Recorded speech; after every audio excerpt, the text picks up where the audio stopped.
Hello there, welcome to the 40+Woman with Busola Jegede. And it's my pleasure to come again to your spaces, bringing you informative discussion. You need to call a woman out there. You need to call a friend. Because what we're talking about today is extremely important. On this broadcast, we have brought various issues concerning the woman as she's growing older. Yes, things we need to pay attention to so that we can better position ourselves. We've spoken about parenting, we've spoken about health, we've spoken about different issues that affect the woman as she gets older. Today, we're bringing about legal matters.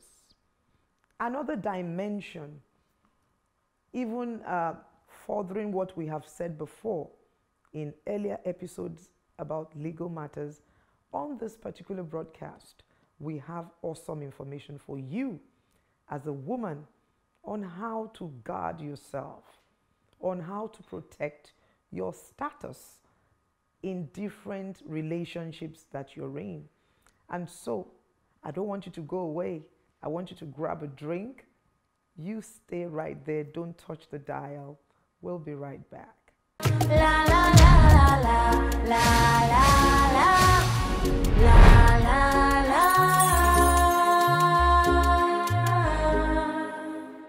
Welcome back. Now, on today's episode, we've got a barrister here to give us insights on how we need to secure our status in different relationships. It's my pleasure to welcome to the 40+Woman, Miss Moji Oluwemi. Yes, ma'am. You're welcome. Thank you. Good to have you again. Thank you. I remember you were on our conference. Yes. And we were so blessed at that time. Thank you so much. So Ms. Moji Oluwemi is of the Stark Legal, that's her law firm. And she's going to be discussing with us today awesome information. Now, can you tell us or sensitize women out there on how to ensure that their legal status is valid? For example, in their relationship with men.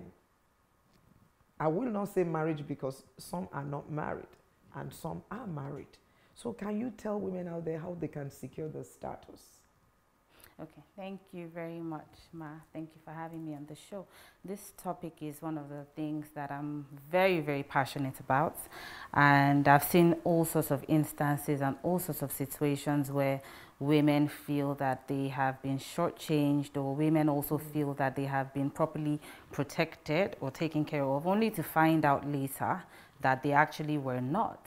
And this usually mostly happens even in situations of marriage, especially. For instance, a woman has been married traditionally and she feels that, you know, if her husband were to go today, she and her children will be well taken care of, or she and her children have been properly protected by her husband, only to find out that her husband dies and children start popping up out of the woodwork and somebody comes out of somewhere and says, oh, I'm the first son and I'm going to inherit everything that belongs to this man. So there are ways that women can ensure that they are properly protected. And one of such ways is for women themselves to ensure that their status, even as they think they are married or that they are married, that that status is valid. So for example, if you've been married traditionally, Nigerian law and the Marriage Act recognizes traditional marriages. It recognizes marriages under native law and custom. So if you've been married traditionally and your husband were to pass, for instance, then the disposition of your husband's assets would most likely be done under the native law and custom under which your husband lived in his lifetime.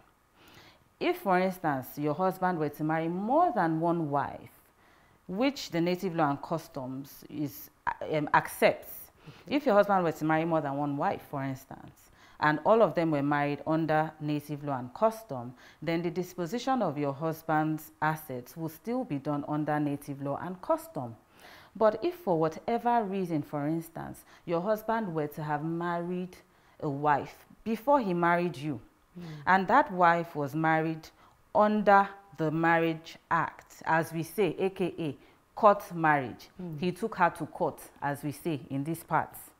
Then that marriage is superior to yours, because the courts have held so many times and in so many instances that a statutory marriage supersedes a customary marriage, even though the Marriage Act does recognize a customary marriage. So for instance, if you realize that you're the second wife, you need to find out if your first wife was married statutorily.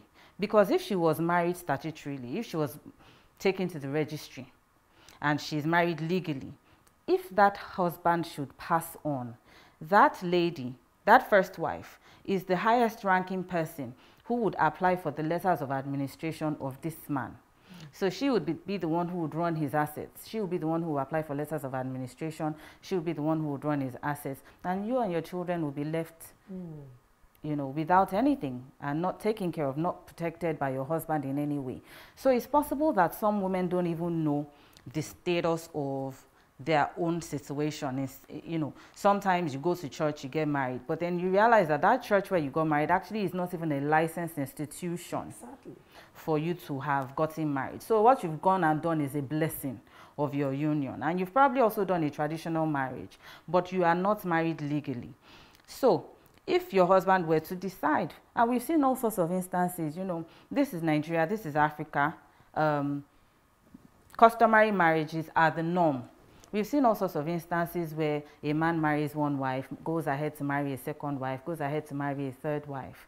If you've been married in a church and you think you've been married legally, you need to speak to your lawyer and show your lawyer what certificates you have, so that your lawyer can advise you of the validity of your status. Now, customary marriage on its own is not a bad thing. Statutory marriage on its own is not a bad thing. And the Marriage Act does say that if anybody, the man or the woman, have been married traditionally, and either one of them then goes ahead and marries again, even if that marriage, the second marriage, is a statutory marriage, it is a void marriage because one of the parties has been previously married. So, you know, we women, these situations are so far and wide. There are so many. We can only discuss so much today. But what I would advise for women to do is to go immediately and speak to your lawyers, because there are so many peculiar situations where one rule doesn't fit all. Exactly. So there's so many situations where women have all sorts of, you know, situations that are peculiar to them, and so they need to speak to their lawyers to tender these situations before their lawyers and let their lawyers advise them of the validity of their status. For instance, if a man has married a legal wife and he goes ahead and marries a second wife under the native law and custom, that second wife, her marriage is void. And if the man were to die, this first wife would go apply for letters of administration, and she will administer the assets of the husband however she deems fit. On that note, can we flip it?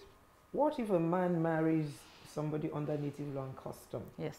And then marries the second one statutorily. Statutorily. That second marriage is still void, because under the Marriage Act has said, just like I just explained, that once either party has been married, whether it is under native law and custom, because the Marriage Act does recognize the validity of native law and customs marriages. Once either of those parties has been married before and they go ahead and marry again, whether it is customary, whether it is statutorily, that statutory marriage is void. However, if a man marries several wives under native law and custom, all of those marriages are valid, because native law and custom accepts polygamy.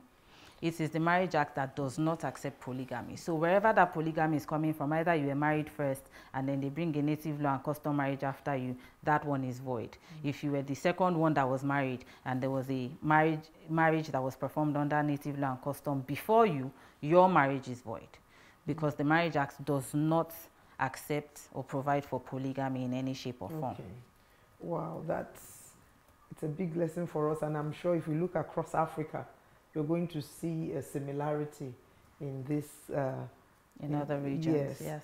So that clears the air about every woman. Don't just rely on what you signed in the church. Be sure to know your church is licensed. And if somebody even gets married in church, do they still have to go to the registry?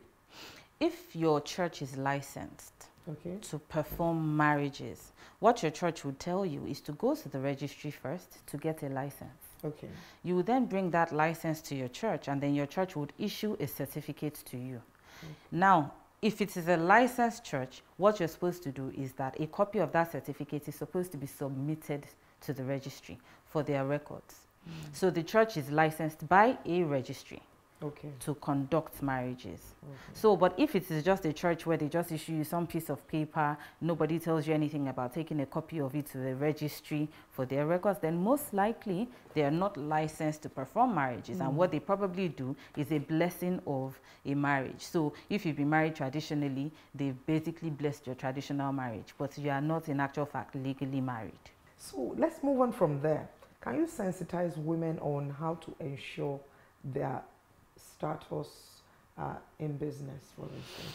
Okay, so this is another topic I'm particularly passionate about because I like to advise women on business establishment, and a lot of our women in Nigeria are very resourceful. And so quickly, this is a very broad topic, Ma, so it's going to be a bit difficult to cram all this information into, you know, the little time that we have here. But what sort of entity have you registered at the Corporate Affairs Commission, for instance? Are you running a business that's not even registered? So if somebody wanted to pay you for your services, would they be paying you into your personal account? So have you registered your business as a ventures, or what you call as an enterprise, meaning that the assets and liabilities of your business belong to you personally? Or are you in a sort of partnership where you have a partner and you have a partnership agreement between you and this person, or you don't even have a partnership agreement, you and this person are just partners by a gentleman's agreement? Or have you registered a company at the CAC? And really what we women need to ask ourselves is, what sort of legacy are we looking to have, and how do we intend to ensure that our loved ones are taken care of when we are gone? So if you have registered your company as an enterprise, for instance, and a lot of women have their reasons for doing that, but what happens is that the liability of your business is your personal liability. So for instance, if your business is bankrupt, or if you have debt and you were to pass away, your creditors could come, take your car, take your house, take whatever assets they can lay their hands on to satisfy that debt. So if you were to register a partnership, for instance, or if you were to be in a partnership, what sort of partnership is it? Is it a limited partnership? Is it a limited liability partnership? These are things that I can't even begin to explain here, but these are things that you need to see your lawyer. So your lawyer can explain the validity of this status, because you can think you're in a partnership and then you pass on and your partner will say to your family, there's no money. And even if you have a partnership agreement, who is the trusted person who has a copy of this partnership agreement? Because there has to be somebody who is able to attest to the fact that this is the amount of interest you have in this business. And if you were to pass on today, if you don't have anybody who can make that sort of attestation, your partner could just go ahead and claim all the assets and say, well, you only had 1% of this entity, and that 1% is equal to 10,000 naira. Give the 10,000 naira to your family, and that will be that. So one of the things that I always tell women is, ensure that your status is confirmed and valid. So if you have a partnership agreement, register your partnership agreements. If your partnership agreement is registered, and it's so easy to do right now, CAC registers partnerships all the time. It's even now on their portal. If you're able to register your partnership, if you are to pass on tomorrow, this, your partnership agreement, it will be a public document. Your family will be able to access it. They'll be able to know that, okay, you own 40% of this entity, your partner owns 60%, 40% of this entity entitles your children to XYZ amount in the future. Another way to protect yourself and your loved ones is to have a discussion with your partner, or partners as it were. If any of us were to pass on, I know it's morbid, but it's a debt we all owe, and it's a debt we are all going to pay. But if any of us were to pass on, what sort of death benefits will go to our loved ones? Because if you don't have anything written, you are leaving it to the discretion of people who might exercise that discretion in their own favor and against your loved ones. So everything you've worked for, I've seen all sorts of situations where, you know, people pass on and they're buried in maybe Aton Cemetery or Uyigbo Cemetery. I mean, I'm not saying those places are bad, but when you see these sort of affluent people who in their lifetimes lived, you know, exemplary lives. They lived in Ikoyi, Banana Island, and then they're burying them in these places because the family can only bury them according to the amount of money the family is able to raise. Because the partners will tell them there's no money. The business will tell them there's no money, and there's nothing the family might not even be able to access the person's accounts because they don't even know you have these accounts, or they don't even know you have this money. So one of the things that I always advocate for, apart from the legal things, I know a lot of people are always reluctant to go to these legal things. You know, they feel like, oh, you know, going to sign a partnership agreement makes me look like I don't trust my partner. Having this conversation with my partner makes me look like, you know, I don't trust you. I don't want to bring up that sort of conversation. We've been in business for 20 years. Is it now that I'll start insisting that we sign a partnership agreement? No, I don't want to do that. But you need to do that. And if you're reluctant to do that, one of the things you could do is to list all your assets. Say, these are the accounts of the company. We have this account with Fidelity Bank, we have this account with Zenith Bank, we have this account in UBA Bank. And these are my cards, and these are my pins to all these cards. So that if anything were to happen to you, rather than going through the rigors of applying for letters of administration, at least one trusted person will be able to quickly access some funds. That's true. Probably give you a befitting burial, at least before they start the rigors of trying to access the rest of your estate. Hello there, my name is Busola Jegede. I am a John Maxwell certified coach, a consultant, and a chartered accountant. For over 15 years, I've been working with women, helping them to discover their purpose, their vision, holding their hands, seeing them through turning their visions to profitable ventures. And it will be a delight to work with you. Do you feel unfulfilled? Do you feel that there is more to your life? Do you have a story to tell, a book to write, a vision to birth? Are you over 40 or 50? I can assure you that the second half of your life can be better than the first half. Why don't you sign up for my one-on-one coaching session or a strategy session? It will be a joy to work with you to reinvent yourself, to birth a new you.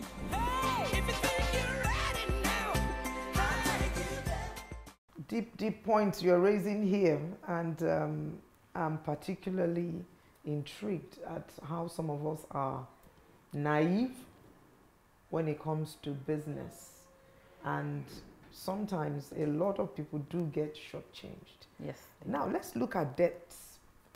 What should the person do if you've given out money to this person or that person? What is the sensible thing to do? Usually, when you lend the person money, you should ideally have an agreement between you and that person.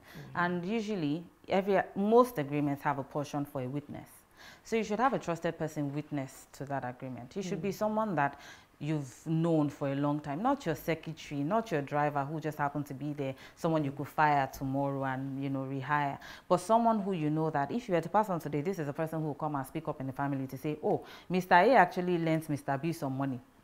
Because if you were to pass away and nobody knew about that debt, then the person you lent that money to will just keep quiet about it, and your family will be here needing money, not knowing that you lent money. So that's one way of doing it. Another way of doing this is, for instance, this list, because a lot of people have made mistakes in the past where they didn't do that. So they've lent money to so many people without agreements, just on a handshake. So this list that I always say people should do, list your assets, list your accounts. Some people have land in Aja, Ekpe. Nobody even knows where it is. Nobody even knows of these plots of land. And then when they pass on, in a way that you don't want people when to know you pass on, the land is just there, and then one of Molinde somewhere just goes and commandeers the thing because nobody has come around this land in 10 years, right? So list your assets, list your accounts, list any monies that have been lent to people in the past. Write the names, the contact details, the addresses of these people who owe you money. Write it down. Email this list to 3 trusted people. Send one email, copy the 3 of them. It is not it's not the best way to do it, but it's a very good way of at least ensuring that your trusted people, your trusted family members know about these monies that you are being owed, know about these assets that you have worked to buy, know about these legacies that you have left for your children, so that in the event that you were to pass away, they would at least know what to look out for. So that's another way to ensure that if you've borrowed somebody, if you've lent somebody money, somebody knows to go and ask that person back for that money. And write it down. Especially family members. Yes, write it down. Family members can take advantage. Yes, always write it down. And email it to 3 of your trusted friends. It could be your family members, it could be your best friend, it could be your pastor. Make sure you have emailed it, because I always tell people that I know how reluctant people are, for instance, to write a will, to make a trust or to set up a trust. They feel like, you know, these things are too technical. What do I want to write? I don't even have that many property in the first place. I only have one land or one house. Even if it's only bank accounts that you have, write it in this email. Write the PIN. This is the card number. This is the PIN to this card. Send it. Even as little as your email address and the password to your email. Because if you were to go, you just realize that people can't access your email. People can't even open your phone because they don't know the PIN to your phone. So all those sorts of details should be written down somewhere and sent across. I mean, I remember the day I did mine. I was aboard a flight to Abuja, and I looked out the window and I saw something dripping from something that looked like the engine. And I brought out my phone and I started typing on the plane. And the person sitting next to me said, "Madam, is there a problem?" I said, "No, sir. I'm just trying to quickly write something that resembles a wheel." And he said, "Why you write?" I said, "No, sir, just, you know, I just realized I don't have it. If this plane were to go down," he said, "You're so morbid. How can you have this sort of conversation and you're sat in the plane?" I said, "Well, you know, this is one of the," and I sent that email to my sister listing all the accounts I had, how much was in each account, the PIN to each of those accounts, my online banking. And immediately she got it. She called me. She said, "Are you okay, Moji?" I said, "I'm okay, but I just boarded the flight." And I thought about it. If this flight doesn't land, what do we do? You know, I don't want you people to bury me in Aton Cemetery. You know, you're still going to live very, very Amen. long. Amen. So, Amen. you know, you touched something that, like you said, many people don't want to talk about it. Like they say, everybody wants to go to heaven, but nobody wants to die. Yes. But sometimes reality hits us. And it's also part of the conversation we have on the 40+ Woman, because a lot of women are shortchanged. Things happen, no proper documentation, and people come in to take advantage. So let's just zoom in on that. What are the things that a person can put in place, whether you're a man or a woman? Can you explain trusts, wills? What are those measures that a person can take? Okay. Thank you for that question. Before I go into trust and wills, I would like to touch on something. Insurance.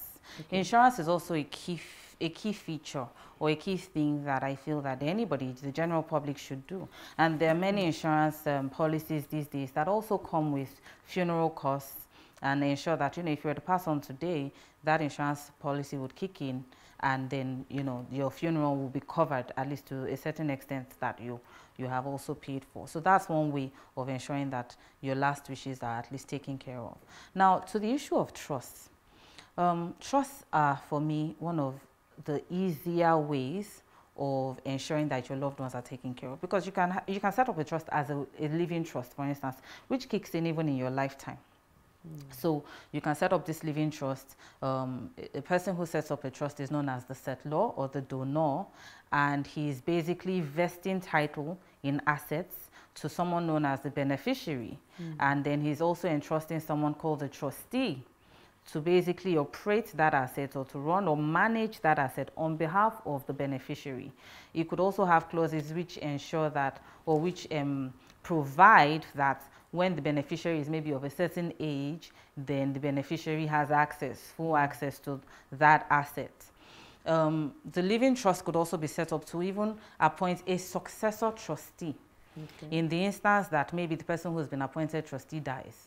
So you can even set it up in such a way where you don't have to worry about it. So if you set it up and you know, you appoint a trustee, if that trustee were to go out of jurisdiction or to go somewhere where he's not able to manage that asset on behalf of the beneficiary, then somebody else immediately takes his place. So that's what trust typically are. Some people don't really like trust because they feel that, you know, it's challenging to set up. But I don't think it's one of the easiest. There's really, really no legal requirement to setting up a trust. But it's best to have a lawyer do it for you, because a lawyer would know, at least, you know, a lawyer who knows their onions would know the best ways to set up your trust. Do you need to register the trust? Yes, especially if it is passing assets, real property, for instance, a house. Then it needs to be done by deed, and deeds need to be registered. So that's why you need to register a trust. Another way, obviously, is the wills. But before I go to the wills, I want to also touch on another way, because I know that people, people don't want to hear the word wills. Even when a wife wants to talk to her husband, oh, honey, have you written a will? Your husband starts to shout, you want to kill me? Are you planning to kill me? So I know women don't like to talk. People generally don't like to talk about it. So another way that I advise people to prepare for that inevitable end and to ensure that their loved ones are well taken care of is to gift your assets in your lifetime. If you want to take care of your children, then you can assign your assets to them. So you have 3 children and you have 10 property. You want to assign to them. Assign it to them, deed of gifts, each person in your lifetime. So nobody is fighting over anything when you're gone. Nobody is, you know. And then, of course, the more important one and the most secure one really is to write a will. Now, what is a will? A will is basically a testamentary document saying this is how I want my assets to be disposed of. The disposition of my assets will be done in this way after I am gone.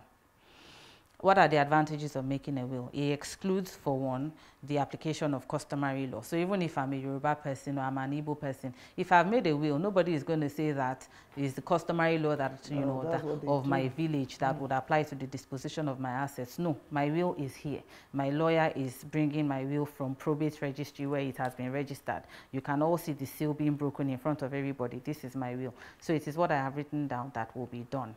So that's one of the advantages. Again, this pandemic has taught us that anybody can go at any time. Honestly. We see a lot of young women dying. We also see a lot of young marriages breaking up where a young woman suddenly becomes a single mother. So if you have infant children, one of the best ways is to write a will, because by a will, you can also appoint a guardian for your infant children. So I always tell my clients, I always tell anybody who gets to listen that, look, let us write a will for you. It doesn't mean that you write a will today and you die tomorrow. Of course, no. It just means that you can go to bed, you know, happy every night, knowing that you have done your best for your loved ones and you have ensured that their futures are secure. So you write a will. One of the things about writing a will, or one of the things that makes a will valid, is that you have to be of age. So you have to be above the 18-year-old mark, and you also have to be of sound mind. So, you know, someone who has a mental illness cannot officially write a will because it will be contested. What exactly is he writing? So for instance, if you have even aged parents who are going senile, Alzheimer's or something. Yes, nobody is going to put any weight on the content of that will. They'll feel like somebody probably forced them into writing these things down. So a will has to be valid. A will has to be, for a will to also be valid, you have to be of age and you have to be of sound mind. And there's so many advantages to writing a will that I can't even begin to. I mean, we all know the advantages of writing a will, but the important thing is that everybody, even a man who has various wives, who's watching today, should think to himself, if I want to go and I want to ensure that my family continues to be happy, I really, really need to make a will. Exactly. And if you're a woman and you're watching today and you are not even sure of what your legal status is, if your husband has 3 wives, the way your husband can provide for all of you and ensure that all of you are taken care of is to write a will. Exactly. So this is the major thing I tell people. This is what settles all the issues. Write a will. Wow, you've heard it there. We shouldn't be afraid to talk about what is necessary. It doesn't mean you're wishing anyone death, but it just means we're being proactive and we want to position ourselves so that whatever we've worked for is not squandered by who we don't want. So we're going to be right back after this, still talking about legal matters on the 40+ Woman. Introducing Blissful Honey Beans. Rich in protein and fiber, good nutrition for your family. Blissful Honey Beans, hygienically packed in 2 kg and 1 kg packet. Stone-free and weevil-free. Pour straight to your pot and cook. Stress-free and convenient.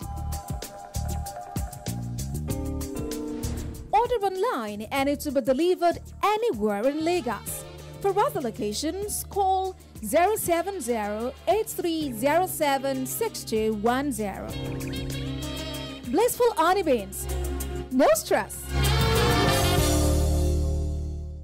Welcome back to the 40+ Woman, and we've been having an engaging discussion on how to secure your legal status as a woman in your marriage, in business, and we've also spoken about how to set up trusts and wills.